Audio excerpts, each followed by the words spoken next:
Electronic media మిత్రులకు అందరికీ నా హృదయపూర్వక నమస్కారాలు తెలియజేస్తూ గత రెండు రోజుల నుంచి ఆమదాలవలస నియోజకవర్గంలో దెయ్యాలు వేదాలు వల్లించినట్టుగా చాలా 3 గ్రూపులు ఉన్నాయి. ముచ్చటగా 3 గ్రూపులు వైఎస్ఆర్ కాంగ్రెస్ పార్టీలో ఒక్కొక్క గ్రూపు ఒక్కొక్క మాట మాట్లాడుతున్నారు. గ్రూపుకి పొంతం లేకుండా నాయకుడికి పొంతం లేకుండా వాళ్ళు మాట్లాడుతున్నారు. తెలుగుదేశం పార్టీ వచ్చాక మొట్టమొదటిసారిగా ఉచిత విధానాన్ని ఈ రాష్ట్రంలో తెలుగుదేశం పార్టీ ప్రవేశపెట్టింది. ఆ రోజు ఇసుక 7,000 రూపాయల నుంచి 8,000 రూపాయల ట్రాక్టర్ అమ్మే రోజుల నుంచి ఈరోజు 800 రూపాయలు, 500 రూపాయలు, 600 రూపాయలు కూడా వేసే పరిస్థితికి తీసుకొచ్చిన ప్రభుత్వం కూటమి ప్రభుత్వం. అది మీరు గమనించాలి. ఈ రాష్ట్రంలో కూలివాడు కానీ, పనిచేసేవాడు కానీ, బిల్డింగ్ వాడు కానీ, పేదవాడు కానీ ఇల్లు కట్టుకుంటున్నాడంటే దానికి కారణం తెలుగుదేశం పార్టీ. తెలుగుదేశం పార్టీ ప్రజాహితం కోరినటువంటి పార్టీ. తెలుగుదేశం పార్టీ అధికారంలో ఉండే, ప్రతిపక్షంలో ఉండే, ప్రజల పక్షానే ఉంటుంది, ప్రజలతోనే పోరాడుతుంది, ప్రజల మధ్యలో నడుస్తుంది. కాబట్టే ఈవేళ తెలుగుదేశం పార్టీ అన్నటువంటి పార్టీ 1 ఇయర్ ప్రోగ్రామ్, 1 ఇయర్లో ఏ అభివృద్ధి చేశామన్నటువంటిది ఈవేళ జనంలోకి వెళ్ళి జనం మన్ననలు పొందుతున్నటువంటి తెలుగుదేశం పార్టీ అని మీ అందరికీ నేను మనవి చేస్తున్నా. కూటమి ప్రభుత్వం వచ్చాక ఈరోజు సుపరిపాలన ముందడుగు ద్వారా ఈవేళ రాష్ట్రంలో అన్ని గ్రామాలు అంతమంది నాయకులు, ఎమ్మెల్యేలతో సహా కింది స్థాయి కేఎస్ఎస్ సభ్యుడితో సహా గ్రామాల్లో తిరిగి గ్రామాల్లో విజయోత్సవాల ర్యాలీలా జరుపుతున్నటువంటి తెలుగుదేశం పార్టీ అని మీ అందరికీ నేను మనవి చేస్తున్నాను. 2 రోజుల నుంచి ఈ ఆమదాలవలస నియోజకవర్గంలో ఇసుక మీద దండా అని చెప్పేసి వాళ్ళ ఇష్టానుసారం మాట్లాడుతున్నారు. ఏమండి, గవర్నమెంట్ వాళ్ళకి రీచ్లు ఇచ్చింది. గవర్నమెంట్లు రీచ్లు ఇస్తే వాళ్ళు పని చేసుకుంటున్నారు. పని చేసుకుంటే నీ గూండాలు తీసుకెళ్ళి వైఎస్ఆర్ పార్టీలో ఉన్నట్లుగా అప్పట్లో ఇప్పుడు రౌడీజం చేస్తాం అనుకోండి, మీరు వెళ్ళి డబ్బులు దండుకోవడానికి వెళ్ళి అక్కడ ఉన్నటువంటి కాంట్రాక్టుల మీద మీరు తిరగబడి మీ గూండాల చేత ఆ ఊరోళ్ళని కొట్టించి తెలుగుదేశం పార్టీ మీద నెడతారా? మీరు ఎంత ధైర్యం అండి మీరు? మీ బతుకు పుట్టిందే మీది అవినీతి పాలన నుంచి పుట్టినటువంటి వైఎస్ఆర్ పార్టీ. మీ నాయకుడే ఒక అవినీతి పరుడు. ఈవేళ లెక్కల స్కాము దేశం మొత్తం మీద ఏ రాష్ట్రంలో జరిగినటువంటి లెక్క స్కామ్ అన్నటువంటిది మీ గవర్నమెంట్లో 355 కోట్ల రూపాయలు, 59 కోట్ల రూపాయలు స్కామ్ జరిగిందని స్వచ్ఛందంగా సిట్ ఈవేళేమో మీ అందరికీ నిందన మోపి ఈవేళ సిట్ అన్నటువంటిది మీ అందరూ రుజువు వచ్చేసి జైల్లోకి ఒక్కొక్కరు కలిపి ఈవేళ 9 నుంచి 11 మంది సభ్యులు ఈవేళ జైల్లో ఉన్నారు. అందులో ఐఏఎస్ఎల్ ఉన్నారు, ఐపీఎస్ఎల్ ఉన్నారు. సిగ్గు లేకుండా మీరు మాట్లాడడానికి, జనంలోకి వెళ్ళడానికి మీకు ఏముందండి? మీరు వెళ్తున్నారు జనంకి. ఏమండి, రాష్ట్ర ఉప ముఖ్యమంత్రిగా చేసినటువంటి ధర్మాన కృష్ణదాస్ గారికి తెలియదండి? గత ప్రభుత్వంలో నీ తనయుడు ఏం చేశాడో నీకు తెలీదా? గత ప్రభుత్వంలో మీ తనయుడు చేసినటువంటి అవతల వంశధార నాగావళి మధ్యలో చేసినటువంటి ఇసుకదండ ప్రజానీకం మర్చిపోలేదు. ఈవేళ నరసనపేట, శ్రీకాకుళం నియోజకవర్గం ప్రజలు నీ కుమారుడు చేసినటువంటి అవినీతిని, నీ కుమారుడు చేసినటువంటి అక్రమాల్ని, మీ కుమారుడు చేసినటువంటి ఇసుక దండాన్ని జనం మర్చిపోయారు అనుకుంటున్నారా? మీకు ఒక మంచి నేమ్ ఉందండి, ధర్మాన ప్రసాద్ గారు. ధర్మాన ప్రసాద్ అంటే ఒక మంచి వ్యక్తి అనే, ధర్మాన కృష్ణదాస్ అంటే ఒక మంచి వ్యక్తిగా ఈవేళ ప్రజల్లో గుర్తింపడ్డా. వీళ్ళెవరో ఒక కౌన్సిలర్ అవనాడు కూడా నీకు ఇన్ఛార్జి ఆమదాలవలస నియోజకవర్గానికి ఇచ్చేసి వాళ్ళు రమ్మంటే మీరు వచ్చిస్తే మీ హుందాతలు ఏమవ్వాలండి? కృష్ణదాస్ గారు, మీరు ఆమదాలవలస నియోజకవర్గాన్ని చూసి ఎవడో వచ్చి మీకు పిలిచేసి మీరు వచ్చేవాళ్ళంటే మీరు బయలుదేరిపోతే మీ హుందాతనానికే అదే కొద్దిగా మచ్చలా ఉంటుందని నా అభిప్రాయం అండి. గతంలో నరసనపేట నియోజకవర్గంలో 2 నదుల మధ్యన ఇసుక దండా జరిగింది. ఆ రోజు ప్రధానికం, రైతాంగం, పేదవాడు ఇల్లు కట్టుకుంటున్నాడంటే ఒక ట్రాక్టరు 10,000 రూపాయలు కూడా అమ్మే పరిస్థితి ఉండేది. ఒక లారీ వైజాగ్ వెళ్ళాలంటే 80,000 రూపాయలతో పంపించేవారు మీ నియోజకవర్గం నుంచి. అవి మీకు గుర్తు రాలేదండి? ఈవేళ ఆమదాలవలసలో గవర్నమెంట్ పరంగా ఇచ్చినటువంటి పెర్మిట్లని వాళ్ళు వాళ్ళు పెర్మిట్ చేసుకుంటే మీ వైసీపీ గుండాలు, మీ ఇన్ఛార్జీలు కొంతమంది తీసుకొని వెళ్ళి అక్కడున్న ప్రజానీకానికి తెలుగుదేశం పార్టీ చేసిందనే భావన రావడానికి వాళ్ళ మీద మీరు దండయాత్ర చేసి అక్కడ ఉన్నటువంటి ప్రజలకు చెదకొట్టి మీ ఇష్టానుసారం మీరేమో అక్కడ పనిచేస్తున్నటువంటి కార్మికులకు కొట్టి అక్కడ ఉన్నటువంటి జనాలకు కొట్టి మీ ఇష్టం వచ్చినట్టుగా మీరు చేసినటువంటి దీన్ని తెలుగుదేశం పార్టీ కూటమి ప్రభుత్వం మీద మీరు నెడతారా? ఇవాళ ప్రజలు ఆనందంగా ఉన్నారండి. ఈవేళ ప్రజలు ఇల్లు కట్టుకుంటున్నారు, లేబర్కి కూలి జరుగుతుంది.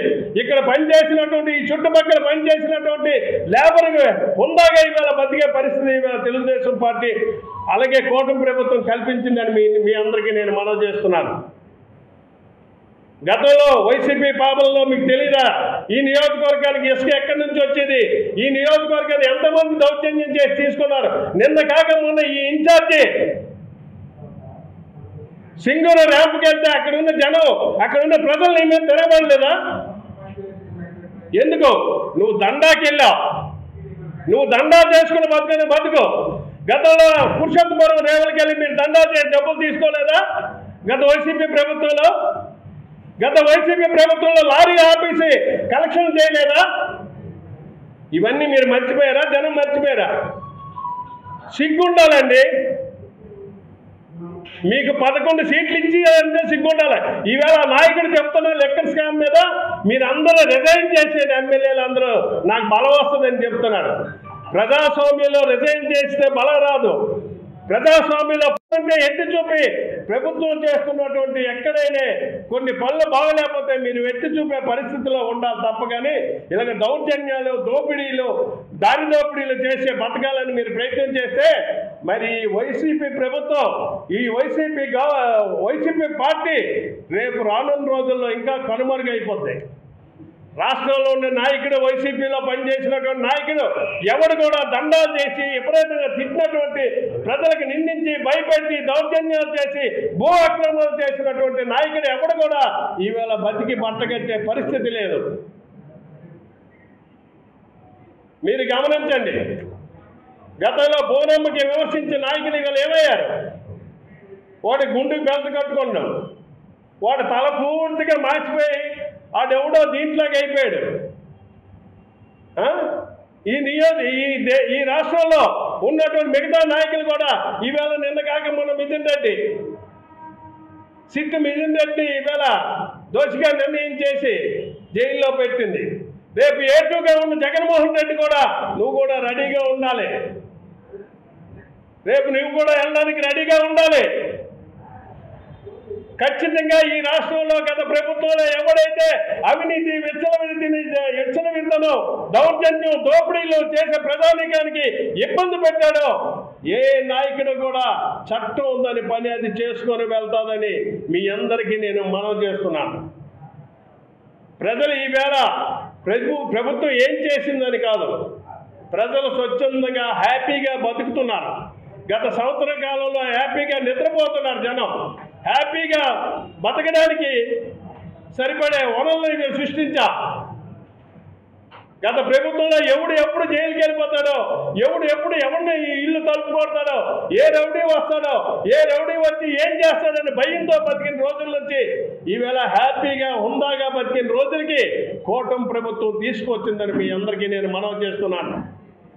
గత ప్రభుత్వంలో ఎంప్లాయీస్కి 15 వస్తుందా, 16 వస్తుందా, 18 వస్తుందా జీతాలు ఎవరైనా తెలియదు. ఈవేళ రాష్ట్రంలో 1వ తారీఖు జీతాలు, 1వ తారీఖు పెన్షన్లు, అలాగే మొన్న రాష్ట్రంలో ఈ వరల్డ్ రికార్డు స్కూల్లో చదివినట్టు ప్రతి పిల్లవాడికి తల్లికి వందనం పేరు మీద ఎంతమంది ముందుంటే పిల్లలకి అంతమంది కూడా ఈవేళ ఒకే రోజు ఒకే టైంలో అందరి అకౌంట్లో పడినటువంటి ఘనత తెలుగుదేశం పార్టీ కూటమి ప్రభుత్వంకి మా నారా లోకేష్ బాబు విద్యాశాఖ మంత్రికే దక్కుతుందని మీ అందరికీ నేను మనవి చేస్తున్నాను. 2 రోజులైన చూస్తున్నాం. తండ్రి ఒక బాట, కొడుకు ఒక బాట, ఇన్ఛార్జి ఒక బాట, ఉప ముఖ్యమంత్రి ఒక బాట, ఎవరికి ఎవడు మాట్లాడుతున్నాడో తెలియడం లేదు, ఎవడు ఏం చెప్తున్నాడో తెలియడం లేదు, ఎవడు స్వార్థానికి వాడే మాట్లాడుకుంటున్నాడు. అక్కడ జరిగిందేంటి, అక్కడ జరగబోయేది ఏంటి, అక్కడ మీ ఇన్ఛార్జి చేసిన నిర్వాహకం ఏంటి? మీ ఇన్ఛార్జి తీసుకొని వెళ్ళి జనంకి అక్కడ రెచ్చగొట్టి ఇష్టానుసారంగా ప్రజలకు భయప్రాంతులు చేసి ప్రజల మీద తిరగబడితే ప్రజలు మీ మీద తిరగబడరండి. ఇవాళ మీరు గ్రామాల్లోకి వెళ్ళండి, ప్రజలు మా పక్షాన ఉన్నారో మీ పక్షాన ఉన్నారో తెలుస్తుంది. బండిని రైల్వే ట్రాక్ మీద నుంచి రైల్వే సముద్రంలో తోసినటువంటి ట్రాక్ని పెట్టిల్ని ఇవాళ బండి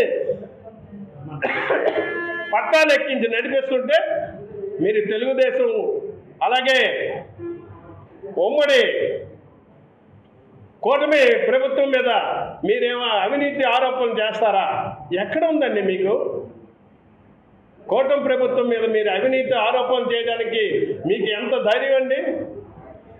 దేశంలో మోడీ, రాష్ట్రంలో చంద్రబాబు నాయుడు, రాష్ట్రంలో పవన్ కళ్యాణ్ ఉప ముఖ్యమంత్రిగా ఎన్నో రకాలైనటువంటి విద్యా వ్యవస్థలో అనేకమైనటువంటి మార్పులు తెచ్చినటువంటి మా లోకేష్ బాబు ప్రభుత్వాల పనిచేస్తున్న ప్రభుత్వం అని మీరు రోజు టీవీలో చూస్తే చెప్తున్నాయి.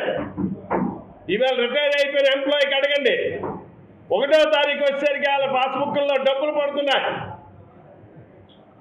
ఎంప్లాయీకి అడగండి, ఏ ఎంప్లాయీ చూసుకోండి, ఏ డిపార్ట్మెంట్ చూసుకోండి, ఎన్ని ఇబ్బందులు వచ్చి ఎన్ని ఇబ్బందులు పడినాయి. 1వ తారీఖు వచ్చేసరికి ఉద్యోగస్తులకి జీతాలు, పెన్షనర్లకి పెన్షన్లు పడుతున్నాయి. ఇంకేం కావాలండి? రేపు ఆగస్టు 15 వస్తే మహిళలకు ఉచిత బస్సు ఇస్తాం. కాబట్టి మా ప్రభుత్వం మంచి ప్రభుత్వం, మా ప్రభుత్వం పనిచేసే ప్రభుత్వం, మా ప్రభుత్వం జనహితం కోరే ప్రభుత్వం. కాబట్టి మీరు రాసుకోండి. ఇక్కడ ఉన్నట్టు వైఎస్ఆర్ పార్టీకి నేను ఒకటే మనం చేస్తున్నాను, గత ప్రభుత్వంలో మీరు ఏం చేశారని మననం చేసుకోండి. మీరు చేసిన తప్పులకే ప్రజలు శిక్షించారు, మేము చెప్పనవసరం లేదు. మేము చేసిన తప్పులు ఏంటని 5 సంవత్సరాలు ఆలోచించుకోండి. మళ్ళీ ఎలక్షన్ వస్తే మేము పోరాడతాం. ప్రజలు ఎవరికి తీర్పు వస్తారో, ఎవరు మంచి చేశారో రేపు ప్రజలే తీర్పు చెప్తారు. కాబట్టి మీరు ఇప్పుడు ఇంకా మేము ఇంకా సంవత్సరం 3 మాసాలు అయింది అధికారంలోకి వచ్చి, ప్రభుత్వాన్ని ఒక ట్రాక్ మీద తీసుకొచ్చాం. మీరు చేసినటువంటి అవినీతులన్నీ బట్టబయలు చేయడానికి తవ్వుతుంటే ఇంకా బొగ్గు గొంగులాగా లోపలికి వెళ్తుంది. కాబట్టి మీరు మాకు చెప్పనవసరం లేదండి. ప్రజలు మాకు ఎవరైనా అడిగితే మేము సమాధానం చెప్పాలి. కానీ వైఎస్ఆర్ పార్టీ నాయకులకి, వైఎస్ఆర్ పార్టీ గతంలో పనిచేసినటువంటి మాజీలకి తెలుగుదేశం పార్టీ చెప్పనవసరం లేదండి. ప్రతి ఊర్లో ఉన్న మా కార్యకర్త ఒక్కటి చెప్తే మీకు చాలు, నాయకులు చెప్పాల్సిన అవసరం కూడా లేదు మీకు. కాబట్టి దయించి తప్పుడు విధానాలు, తప్పుడు ప్రచారాలు, మరి వైఎస్ఆర్ పార్టీ నాయకులు చాలా హంగామా చేస్తున్నారు.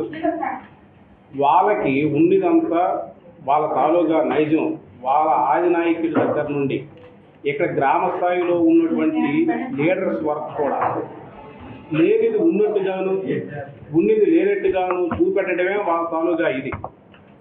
ఎందుకంటే మరి ఆయన రాజకీయాలకి వీళ్ళ ఆది నాయకుడు వచ్చేసరికే కొన్ని వేల కోట్ల అక్రమార్జన అన్నటువంటిది సంపాదించి వచ్చాడు. మరి ఆయన చెప్పేవన్నీ ఉట్టి అబద్ధాలు. ఆ అబద్ధాల నుండే ఇక్కడ ఉన్నటువంటి నాయకులు కూడా అబద్ధాలు చెప్పడమే వాళ్ళ తాలూకా ధర్మం. మరి గత ప్రభుత్వంలో ఇక్కడ మీరు మేము అందరికీ తెలిసిన విషయమే, ఒక లోడు ఇసుక మనం తెచ్చుకోవాలంటే మన గ్రామాలంట 5,000 రూపాయలు ఇస్తే కానీ లోడు ఇసుక వచ్చేది కాదు. ఒక ఇసుక లోడు తెచ్చుకోవడానికి 5,000 రూపాయలు ఖర్చు అయితే మరి ఒక పేదవాడు 25 లోడ్లో 30 లోడ్లో ఇసుక తెచ్చి ఇల్లు కట్టుకోవాలంటే ఎక్కడి నుంచి కట్టుకుంటాడు? వాళ్ళు ఇల్లు కట్టుకోనందువల్ల మన రాష్ట్రంలో మన ఏరియాలో ముఖ్యం ఈ ఈ హౌస్ ఈ ఈ పని వాళ్ళు ఈ లేబరే చాలా ఎక్కువ మంది. ఆంబస్లో కానీ పల్లెటూరులో కానీ ఈ లేబరు చాలా ఎక్కువ. ప్రతి గ్రామంలోనూ 10 మంది 20 మంది 40 మంది 30 మంది ఈ తాలూకా వృత్తి మీదే ఈ ప్రజలు బతకడం ఉన్నటువంటిది బ్రతికేవారు. అలాంటి వాళ్ళకి అందరికీ ఎటువంటి బ్రతుకు లేకుండా గత వైసీపీ ప్రభుత్వంలో జరిగిపోయింది. మరి ఇప్పుడు ఈ నాయకులందరూ ఇసుక అమ్మేస్తాను అని చెప్పేసి పెద్ద పబ్లిసిటీ చేస్తున్నారు. 5,000 రూపాయలకి ఇసుక వాళ్ళమ్మారా? ఇప్పుడు కూటమి ప్రభుత్వం చమ్మిందా? ఆ విషయం ప్రజలకు ఎవరు తెలియలేదా? ఈ గవర్నమెంట్ వచ్చిన తర్వాత ఎక్కడికెక్కడ ఇసుకలు విపరీతంగా ఉన్నందువల్ల ఇవతల లేబర్కి పని జరుగుతుంది, అవతల సామాన్యుడు కొన్ని ఇవి కూడా పనులు చేసుకోవడానికి కూడా ఆస్కారం దొరికింది. మరి అప్పుడు ప్రభుత్వంలో మనకు అందరికీ కళ చూసాం. ఇక్కడ ఎవరికి దాచేసిందేట్లేదు. ప్రతి నియోజకవర్గంలోనూ అక్కడ ఉన్నటువంటి నాయకులు అక్కడ జగన్మోహన్ రెడ్డి వాళ్ళ తాలూగా సీఎం దగ్గర నుండి ఈ రీచ్లన్నీ వాళ్ళ తాలూగా మనసుకు ఇవ్వడం జరిగేది. అన్ని రీచ్లు వాళ్ళే చూసేవారు. కానీ ఇక్కడ కొంతమంది బ్రోకర్స్ని పెట్టుకొని ఇక్కడ ఉన్నటువంటి నాయకులు ఎమ్మెల్యే గారికి ఎంత, సెకండ్ తరం లీడర్లకు ఎంత, థర్డ్ తరం లీడర్లకు ఎంత అని చెప్పేసి వసూలు చేసి వీళ్ళందరూ సొమ్ము తినేవారు. ఈ రోజున ఒక విషయం చెప్తున్నానండి మీకు, ఇది అందరికీ మీరు జాగ్రత్తగా మీరు కొద్దిగా ఆలోచించండి. ఈ రోజున మన తాలూగా ఇన్ఛార్జిగా ఉన్నటువంటి వ్యక్తి ఒక సామాన్యమైనటువంటి కుటుంబం నుంచి వచ్చినటువంటి వ్యక్తి. అతను శాలరీ 70,000 రూపాయలు. ఈ రోజున మన కార్యాలయం దగ్గర రోజుకు 25 మందికి 30 మందికి 30,000 రూపాయలు ఖర్చు పెడుతున్నారు. అదే కాకుండా మరి అతను తిరుగుతున్నటువంటి ఖర్చులు ఇవన్నీ ఎక్కడి నుంచి వస్తున్నాయి? గత ప్రభుత్వంలో కొన్ని కోట్లు అక్రమంగా వాళ్ళు సంపాదించి పోగేసుకున్నటువంటి సొమ్మునే ఈ రోజున ఖర్చు చేస్తున్నారు అన్నటువంటిది వాస్తవం. ఈ విషయం వాస్తవం కాదా? అతను తాత ముత్తాతల నుండి ఏమైనా సంపాదించి ఉన్నదనేటువంటిది ఏమైనా ఖర్చు పెడతానరా ఈ రోజున? వాళ్ళు వైఎస్ఆర్ పార్టీ ఉండేటప్పుడు వాళ్ళు బ్లాక్మెయిలింగ్ చేసి దందాలు చేసి ఎక్కడికక్కడ ఇసుక లారీలు ఆపి సొమ్ములు దొబ్బి ఈ రోజున ఏమో నీతి వాక్యాలు చెప్తారు. మన ఇప్పుడు అన్నారు దెయ్యాలు వేదాలు మళ్లించినట్టు. నిజమే, ఒక సంవత్సరాలు ఆడదా మాట్లాడగలదా ఇంటి దగ్గర ఊర్లోన? ఆ పక్కన బోకీ తాడడంతో ఎవరూ సాగలేదు. ఆ రకంగా ఉంది.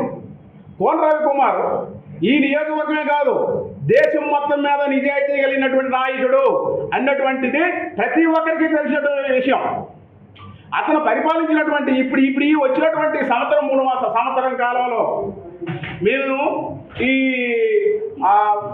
ముందడు వెళ్ళినటువంటి కార్యక్రమం మేము చేసే నాటికి గ్రామాల్లో పంచాయతీల్లో 400 కోట్ల రూపాయలు రోడ్లు పోయడం జరిగింది. ఏమయ్యా, గత వైసీపీ ప్రభుత్వంలో కనీసం పంచాయతీలో నువ్వు పంచాయతీ వ్యవస్థని నీరు కార్చేశావు. ఇవి ఎక్కడైనా పుణ్య వేసావా? ఇప్పుడు మీరు పెద్ద కబుర్లు ఆడుతుంటే ఇక్కడ వచ్చి మిమ్మల్ని కూడా ప్రజలు బట్టి అమాయకులేని కారు. ప్రతి ఒక్క విషయాన్ని గమనిస్తున్నారు. ప్రతిపక్షం అంటే ఎలా ఉండాలి? అబద్ధాలు చెప్పడానికా? అది కాదు, వాస్తవాలు అన్నటువంటి బయట తీయాలి. మేము చేసినటువంటి రూలింగ్ ప్రభుత్వం తప్పులు ఏమైనా ఉంటే చూపెట్టాలి. అదే లేదు, ఈలేరు గోండాలు పంపించారు. గవర్నమెంట్ అందరికీ పెర్మిషన్లు ఇచ్చిందండి, ఎక్కడెక్కడ ఇసుక తీయాలా ఎక్కడెక్కడ వద్దు అన్నటువంటిది వాళ్ళకు కొన్ని రీచ్లకు ఇచ్చింది. అక్కడ ఎవడు పాడుకున్నాడో వాడు తీసుకుంటాడు. వాడికి ఇక్కడ ఎమ్మెల్యే కానీ ఎవరికి కానీ ఎటువంటి సంబంధం లేదు. మా కార్యకర్త అనేటువంటి వాడు ఎవరైనా అక్కడ కనిపిస్తున్నాడా? వాడు ఆ రాత్రి మీద ఏదో వాళ్ళని బ్లాక్మెయిల్ చేయాలా, వాళ్ళకి డబ్బులు కొట్టాలా, ఏదో చేయాలని ఆలోచనతో వాళ్ళే 40 మందినో 50 మందినో గోండాలు పంపించి అక్కడ గ్రామస్తుల్ని గాయపరిచి లేనిపోయినటువంటి హంగామా సృష్టించారు. ఇక్కడ మన కళ్ళెదురు పుట్టినటువంటి వ్యక్తులు వీళ్ళలో మంచి అట్లైనటువంటి మనకు తెలియదు కావు. అయితే మరి అవన్నీ మనకు ఆ విషయాలన్నీ అనవసరం. ఎందుకంటే మరి రమేష్ గారు సీనియరు, మరి అన్ని విషయాలు చాలా బాగా క్షుణ్ణంగా చెప్పాడు. మేము అంతవరకు వెళ్ళడం అన్నటువంటిది కాదు. కాకపోతే కొన్ని విషయాలు నేను ఇక్కడ పార్టీ ప్రెసిడెంట్గా మీకు చెప్పదలుచుకున్నాను. ఇప్పుడు మనకి కృష్ణదాస్ గారు వచ్చారు, ఓకే మంచిదే. మరి వాళ్ళ నాయకుడు నేను అక్కడిని వెళ్తే కాదు, మరి ప్రజల్లో స్పందన వస్తుందో రోజు మీరు కూడా రండి అని చెప్పేసి ఆ వ్యక్తిని తీసుకొని అక్కడికి వెళ్ళారు. అయ్యా కృష్ణదాస్ గారు మరి ఎమ్మెల్యేలు అంతను నాగావళి వంశధారులో ఉన్నటువంటి ఇసుకను ఏమైనా ఉంచారంటారా? ఎక్కడైతే మిగతలే అంతా ఊసుకెళ్ళిపోతారు. అక్కడను ఆ రాజశేఖర రెడ్డి పెట్టినటువంటి వీళ్ళ కాంట్రాక్టర్స్ కాకుండా వీళ్ళకి ప్రత్యేకించి ఒక మనిషి వాళ్ళకి ఎంత ఇచ్చేవాళ్ళు. సాయంకాలం ఎందుకు అమౌంట్ వెళ్ళి మూట తీసుకెళ్ళి అక్కడ పడేవాళ్ళు. వాళ్ళు ఎంతో సొమ్ము సంపాదించారండి. డబ్బు అక్రమార్జన అన్నటువంటిది ఒక వీరితోనే కాదు, వాళ్ళ ఆది నాయకుడి నుండే వస్తుంది. ఆది నాయకుడు మందు దగ్గర నుండి ఇసుక దగ్గర నుండి ఎంత డబ్బు పోగైపోతే ఎలక్షన్లో ప్రతి కాన్స్టిట్యున్సీకి 35 లక్షలు 45 లక్షల రూపాయలు అమౌంట్ 30 కోట్లు 40 కోట్లు ఎక్కడి పంపించాడు.